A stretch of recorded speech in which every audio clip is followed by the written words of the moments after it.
Here's the thing about the advice to save more after 55. It's not wrong exactly. It's just aimed at the wrong problem, and solving the wrong problem aggressively with maximum efficiency will take real money out of your actual retirement, not metaphorically, literally. The government just created a super catch-up contribution for people aged 60 to 63, $11,250 extra per year. You can stuff into your 401k on top of the regular $24,500. That's $35,750 in a single year into a single account. Every financial outlet ran a story celebrating it. Almost none of them ran the follow-up story. The follow-up story is what happens to that money when it comes out, whether it'll even still be yours when it does, and whether you're going to get to choose when out happens. That's what this video is about. There are 4 separate mechanisms, not opinions, mechanisms with actual data behind them that are all working against you, specifically after 55. A healthcare system that will cost you more than your mortgage payments the moment you leave employer coverage. A forced exit probability that most retirement calculators pretend doesn't exist. A tax structure built into traditional accounts that gets more punishing the better a job you did saving. And a mathematical function called sequence of returns risk that can neutralize a large balance faster than any market crash you've seen on the news. Dumping more money into a traditional 401k in your final decade doesn't protect you from any of them. In several specific cases, it makes every single one of them worse. I have over 10 years running my own business, spent years around accountants and fiscal lawyers who watch how money actually moves through the system. I have multiple hundreds of thousands of dollars invested, and I'm going to show you exactly how this works with the current numbers today. Think of it like packing a suitcase for a long trip. You spend 30 years packing it, every smart decision taking the employer match, maxing out your contributions, reinvesting dividends goes into the suitcase. By the time you're 55, it's a decent bag, heavy, getting heavier. But now imagine every piece of financial advice, every government incentive, every retirement calculator assumes that your only job right now is to make the suitcase heavier, pack more. The government even added new special pockets, the super catch-up pockets for ages 60 to 63. Fill those too. Nobody's asking whether you can carry the bag. Nobody's checking whether the airline charges extra at every checkpoint. Nobody's asking whether the contents, all those pre-tax dollars, are going to cost you a fortune to unpack on the other end. And critically, nobody is asking whether the flight is actually going to leave on schedule.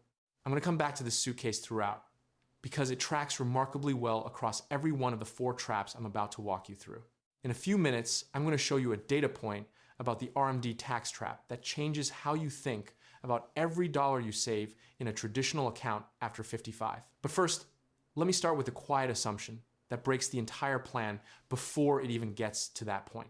More than half of workers in this country, 58% according to Transamerica Center for Retirement Studies research, retire earlier than they planned. More than half of workers, 58%, retire earlier than they planned, usually due to unforeseen circumstances. And the median age, they call it quits, is 62, 3 years shy of the traditional retirement age of 65. And when I say unforeseen circumstances, I'm not talking about winning the lottery and deciding to peace out early. Of those who retired early, most pointed to health-related reasons, 46%, followed by employment issues, 43%, and family reasons, 20%. Only 21% said they retired early because they were financially stable. According to the 2025 Employee Benefit Research Institute Retirement Confidence Survey, the median expected retirement age among workers is 65. The median actual retirement age among retirees is 62. That 3-year gap has persisted for decades across multiple surveys. The Urban Institute found something even more specific. More than half of full-time workers in their early 50s eventually leave their jobs involuntarily due to layoffs or other employer-related reasons. For those who do find new employment, it often comes with significantly lower pay. Read that again. Not their late 50s, their early 50s. Here's why this breaks the save more math in a fundamental way. Every piece of advice about catch-up contributions, about aggressive savings in the final decade, about maxing out your 401k from 55 onward, all of it assumes you're going to keep earning income until you choose to stop. The entire calculation depends on those future contribution years actually existing. And for 58% of the people making that plan, they won't. There's a guy I want you to picture. Call him Mark. 57 years old, earns about $120,000 a year, has $450,000 in his 401k. Mark's made a plan with his advisor. He's going to max contributions, $32,500 a year, for people his age every year until 67. On paper, with a 7% average return, he's looking at roughly $1.8 million at retirement. It's a solid plan. His advisor is proud of it. Mark is proud of it. Mark gets laid off at 61. The company restructures. They keep the people under 40. They thank Mark for his 23 years of service and escort him to the elevator. The plan designed around 6 more years of maximum contributions now has to survive on 0 more contributions and 4 years of unplanned early retirement before Medicare eligibility. That suitcase he was still packing, he now has to start unpacking it before it's anywhere close to finished. And it's packed entirely in one type of thing, which I'll get to in a moment. The most important insight from retirement timing research is that the majority of retirements are involuntary. Health problems, layoffs, and caregiving responsibilities together account for roughly 59% of retirements, meaning fewer than half of Americans actually retire on their own schedule. This has serious financial implications. Workers who plan to work until 67 or 70 but are forced out at 62 due to health or job loss face years of unplanned early retirement without adequate savings. In the 2025 Employee Benefit Research Institute survey, 75% of workers said they plan to work for pay in retirement. Only 29% of retirees reported actually doing so. This gap has remained remarkably stable over more than 2 decades of surveys. Workers who expect to keep earning income after they officially retire are essentially building that assumption into their financial plan. The assumption that you'll keep earning until 65 or 67 isn't just optimistic. It's structurally incorrect for a majority of people. And a retirement strategy that depends on it is a retirement strategy with a 58% failure rate built in from the start. Now here's where it gets uncomfortable. Because even if you're one of the 42% who makes it to the plan exit date, there's a second system waiting that almost nobody factors in. By the way, hit subscribe if you like the content. Otherwise, YouTube's algorithm may never show you my videos again. Healthcare. Specifically, healthcare costs before Medicare. This is the part of the retirement plan that is invisible in almost every save more after 55 conversation, and it has just gotten dramatically, quantifiably worse. In 2026, health insurance costs $1,313 per month at age 55 and $1,766 per month at age 64, based on the average rate for a silver plan bought on the marketplace. The average cost of health insurance at age 60 is $1,598 per month. That means at age 60, you could pay $19,176 per year for health insurance if you're shopping for your own plan and don't get discounts. 3 years of marketplace coverage between 62 and 65. The gap for the median American who stops working before Medicare eligibility runs you somewhere between $57,000 and $63,000. And that's before deductibles. For 2026 health coverage, the average gold plan deductible is $1,722. The average silver plan deductible without cost-sharing assistance is $5,304. And the average bronze plan deductible is $7,476. And now, as of January 1st of this year, the ACA enhanced premium tax credits that were artificially suppressing these costs. Since 2021, they're gone. Across all ages, on average, premium payments for subsidized enrollees are estimated to have more than doubled in 2026 for enrollees wanting to keep the same plan, rising an average of 114% because of the expiration of the enhanced premium tax credits. A previous AARP report found nearly all 92% of the 5.2 million adults ages 50 to 64 with marketplace coverage would experience higher costs this year due to the subsidy expiration. A 63-year-old social services worker whose monthly premiums more than doubled coupled with a $10,150 out-of-pocket maximum, is weighing whether the costs are worth it. In Rhode Island, a 64-year-old retiree decided to forego a colonoscopy after his 2026 ACA premiums more than tripled. Those costs now eat up a third of his income, and his $3,000 deductible is another affordability barrier. He expects to spend $30,000 in retirement savings to maintain ACA coverage until he qualifies for Medicare. $30,000, not lost to a market crash, not to a bad investment decision, to insurance premiums. Now, here's the part that connects this directly to the 401k pile you've been building. The ACA subsidy calculation is income-based. Every dollar you pull from a traditional pre-tax retirement account counts as ordinary income for subsidy eligibility purposes. Pull too much and you lose subsidy access. Pull too little and you can't pay your bills. This creates a bracket trap that the people telling you to max out your contributions have no incentive to explain to you. If your 401k balance is large and it's all in pre-tax dollars, you have very limited flexibility to manage your visible income in the years between 62 and 65. Every dollar you need is a taxable event that ripples across your insurance costs. There's a phrase used in finance, tax drag. Over 30 years, a 1% annual fee on $200,000 costs you approximately $170,000 in lost compounding.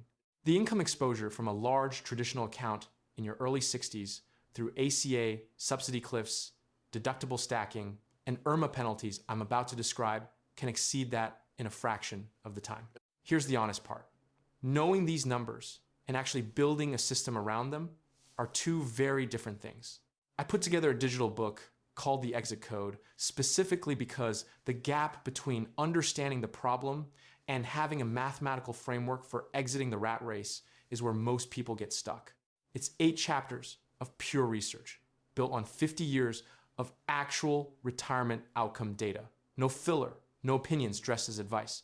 Actual numbers. 2 things in particular that connect directly to what we've been talking about. First, the $14,000 invisible bill, a full breakdown of the insurance gap that destroys early retirees under 65, including how healthcare costs interact with withdrawal rates and income thresholds in ways most retirement planners completely miss. And second, the 58% rule, the buffer strategy you need to build specifically because most people don't control their own exit date. It's not complicated, but you have to build it before your 50s run out, not after. You can get the exit code through the link in the description for less than an hour with a mediocre financial advisor, and the math compounds against you with every year you wait. This is where it gets really interesting, because the healthcare trap I just described is actually the warm-up act for the tax mechanism that's quietly sitting inside every large traditional retirement account. The IRS is a silent investor in your 401k. When you contribute pre-tax dollars, you're not saving for retirement, you're deferring income tax. The IRS is letting you park their cut in your account tax-free for a few decades. They collect it later with interest via required minimum distributions. Required minimum distributions are mandatory withdrawals from tax-deferred retirement accounts beginning at age 73, according to IRS rules. The amount is based on the prior year-end balance and an IRS life expectancy table. Here's what that means in real numbers. Consider the success trap of a dedicated saver. If a 60-year-old has $1 million in a tax-deferred account and doesn't touch it for 15 years, that account could easily grow to $3 million. At age 75, a 5% RMD on a $3 million balance is $150,000. When added to a federal pension and Social Security, this can create a massive tax burden that the retiree may not even need for daily living expenses. $150,000 of forced taxable income in a single year, whether you need it or not, whether the market is up or down, whether it's the worst possible time to be generating income. You take it, or you pay a 25% excise tax on the amount not withdrawn. Now you might be thinking, well, that sounds like a good problem to have. You've got $3 million, that's fine. But the issue isn't the wealth. The issue is the tax exposure on the back end that reverses a significant portion of the compounding benefit you thought you were building. If you saved $32,500 a year from 55 to 65 in a traditional pre-tax account, and you're in a 24% tax bracket, when those RMDs start, you're effectively paying back a large fraction of the tax deduction you got on the front end, plus 24% on every dollar of growth. The IRS made a good deal with you. You might not have, and it compounds. Because large RMDs stack on top of Social Security income, which for most retirees becomes up to 85% taxable once your combined income crosses certain thresholds. So you have forced withdrawal income from the 401k, taxable Social Security income, and now you're staring at potential IRMA surcharges on Medicare Part B and Part D premiums because your modified adjusted gross income has crossed into the penalty zone. The tax implications, IRMA surcharges, Social Security taxation, bracket creep make timing and strategy far more consequential than the math alone suggests. Back to the suitcase. You packed it full of pre-tax dollars. Now, every time you want to open it, you pay a toll. The toll percentage depends on how much you're carrying. And if you've been packing aggressively for a decade, you're carrying a lot. I want to introduce a simple frame here. The two-pile system. Your retirement savings exist in two piles. Pile 1 is everything in traditional accounts, 401ks, traditional IRAs, anything pre-tax. Uncle Sam co-owns Pile 1. You don't know exactly what percentage he owns yet because tax rates can change, but he owns something and he'll collect at 73 at the latest. Pile 2 is everything in Roth accounts. You've already paid tax. It grows tax-free. Roth IRAs are not subject to RMDs during the original owner's lifetime. The government has no stake in Pile 2. Whatever's in there is yours. After 55, if every additional dollar is going into Pile 1, including your catch-up contributions, your super catch-up contributions, every bonus, every windfall, you're increasing the government's ownership stake in your retirement. Not your ownership stake, theirs. Here's the thing that changed effective this year.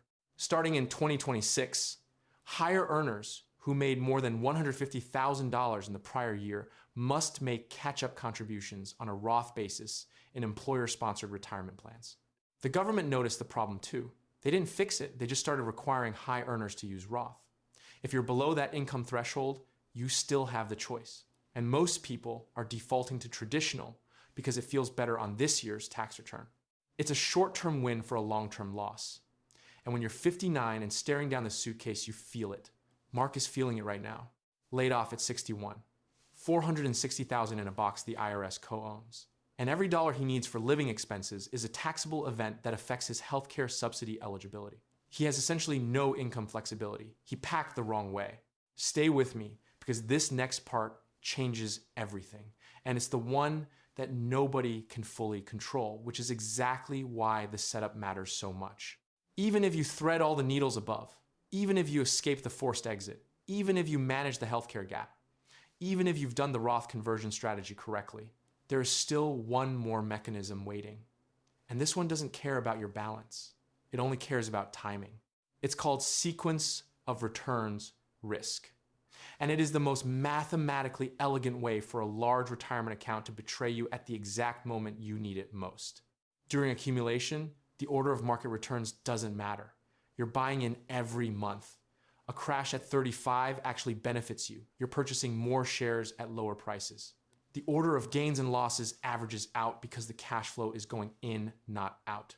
The moment you flip to withdrawals, the math inverts completely. Sequence of returns risk is the danger of experiencing poor investment returns in the first few years of retirement, which can cause irreversible damage to your portfolio's longevity. The order in which you receive your investment returns matters more than the long-term average return once you start making withdrawals.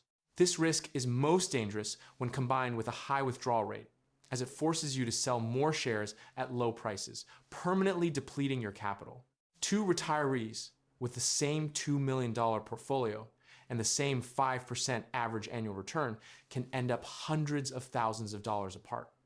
Picture two people retiring with $2 million each.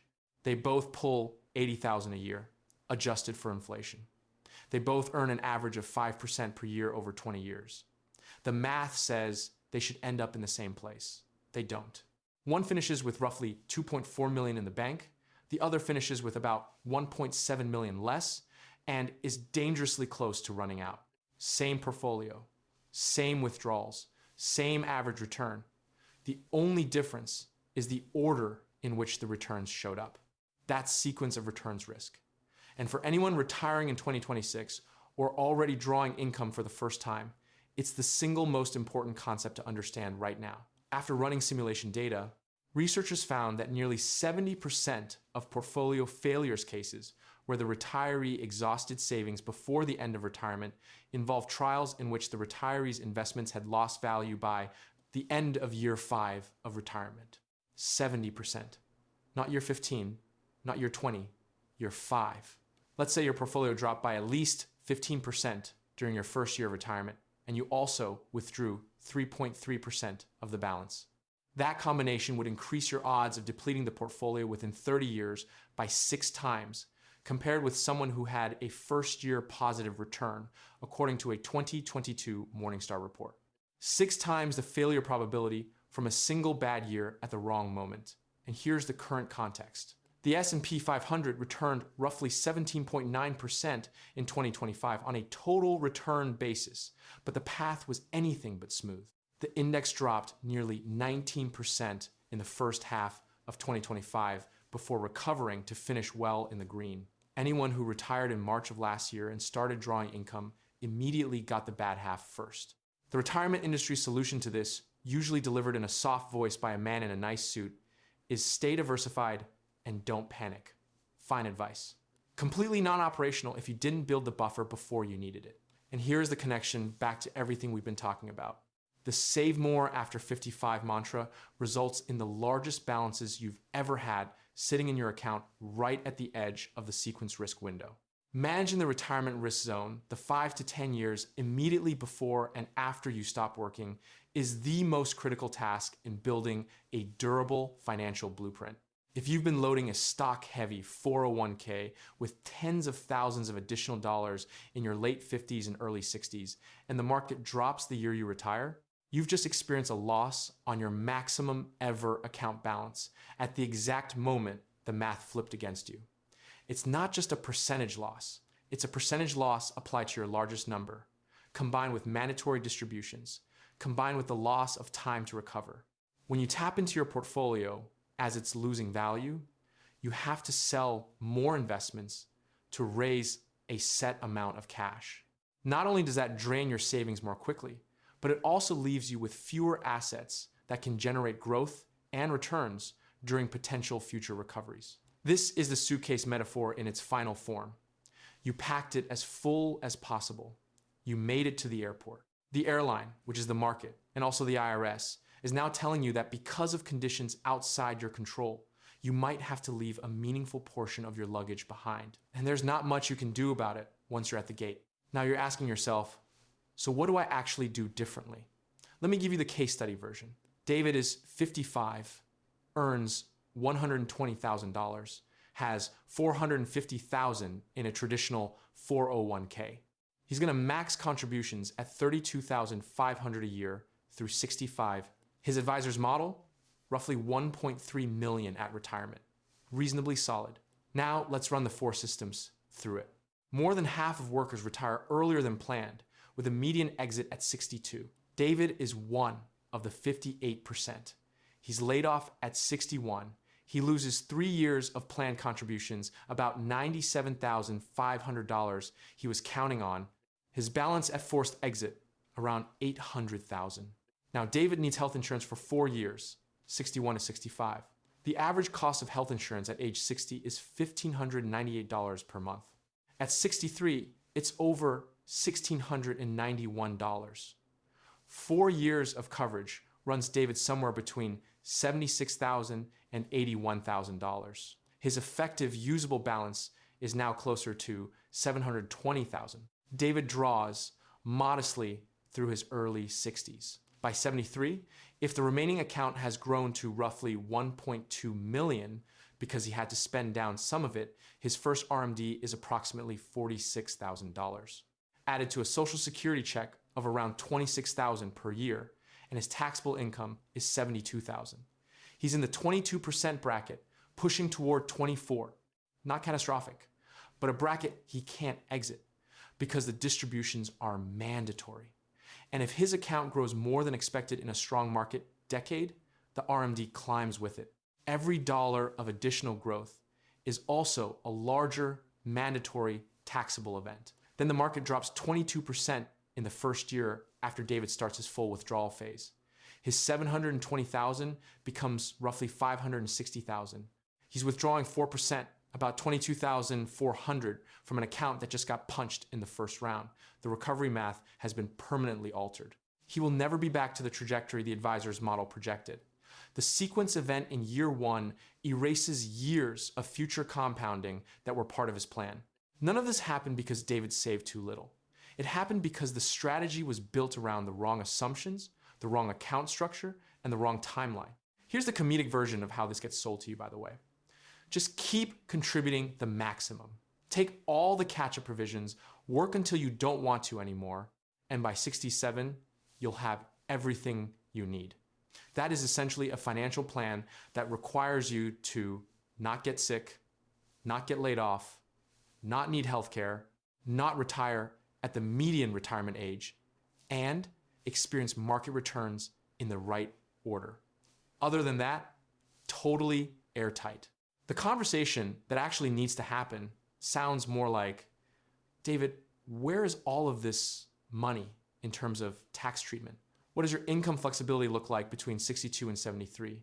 And have you mapped the 4-year healthcare gap against your current account structure? That conversation doesn't happen as often as it should, partly because the 1% advisory fee is calculated on total assets under management. So there's not much incentive to tell you to stop adding. Here is what you actually do differently if you're over 55 right now. First, run the 58% scenario. Whatever retirement calculator you're using, open it and input 62 as your retirement age, not 65. See what the plan actually looks like under the assumption that has historically been accurate for the majority of people. If the plan collapses at 62, you need a structural change, not just more deposits. Second, build a specific healthcare gap budget in real 2026 numbers, not a vague note to figure out insurance later. Actual dollars based on your state, your income, and what marketplace plans cost for someone your age right now. Then identify which account that money will come from and verify that pulling it won't spike your taxable income in ways that affect subsidy eligibility or IRMA thresholds. The 3-year Medicare gap between 62 and 65 is one of the most overlooked costs of early retirement. Without employer coverage, a 62-year-old must purchase individual health insurance for 3 years, often $600 to $1,200 a month per person at that age, or $21,600 to $43,200 before Medicare kicks in. That range is wide. The number for your specific situation is specific. Find it. Third, stop defaulting to traditional pre-tax for every additional dollar after 55. If you're between ages 60 and 63 and your plan allows, you can contribute up to $11,250 as a super catch-up contribution in lieu of the standard $8,000. This means if you're between 60 and 63 and your plan allows, you'll be able to contribute up to $35,750 in 2026. That's a real number. But the Roth version of that contribution, which doesn't feel as good on this year's tax return, gives you a pile that the IRS has no stake in during your lifetime. And in retirement, having any income you can draw at zero federal tax cost is enormously powerful for managing brackets, healthcare exposure, and sequence of returns buffer simultaneously. The most effective way to manage future required minimum distributions is through Roth conversions. By moving money from a traditional account to a Roth account before you reach age 73 or 75, you reduce the total balance subject to mandatory withdrawals. While you must pay taxes on the amount you convert today, you are essentially prepaying the tax at current rates to avoid potentially higher rates and forced distributions in the future. The best time to execute this strategy is during gap years, those periods after retirement, but before Social Security or required minimum distributions begin. The strategy after 55 is not save more. It is know which pile you're adding to, what the tax exposure on that pile looks like at 62, 65, and 73, and whether the structure you're building right now will work for you or against you at the specific moment you'll actually need it. The median retirement savings for those aged 55 to 64 is $185,000, according to the Federal Reserve's Survey of Consumer Finances, against a magic number that Americans think they need to retire comfortably in 2026 of $1.46 million. The gap is real, but filling that gap blindly with maximum contributions into the wrong structure, in the wrong account type, without accounting for the probability of a forced exit, the healthcare cliff, the RMD trap, or the sequence of returns window that is not closing the gap. That is building a heavier suitcase you cannot carry off the plane. Mark, by the way, our 57-year-old from earlier, figured most of this out around year 2 of his involuntary retirement. He converted a portion of his traditional balance to Roth during a tax year when his income was unusually low because he wasn't working. He built a cash buffer specifically designed to cover healthcare costs without triggering income that would spike his marketplace premiums. He took Social Security later than he'd planned, which meant a higher monthly check once he did claim. And he stopped thinking about his retirement as a savings rate problem and started thinking about it as an income management problem. That reframe is the whole thing, actually. Most of the financial media is talking about savings rate. The actual challenge after 55 is income architecture. How much income can you generate? From what sources? In what order? At what tax cost? Across the 20 to 30 years of decumulation. The savings number matters, but it's downstream of the structure. Lazy investing built more fortune than crypto memes. And the laziest investors I've ever seen, in the good sense, the systematic, low maintenance, durable over decades sense, were the ones who spent less time arguing about what to buy and more time thinking about where it lives, when it gets accessed, and what it costs to unpack. The people who stuffed the biggest suitcase and called it a plan, some of them are still at the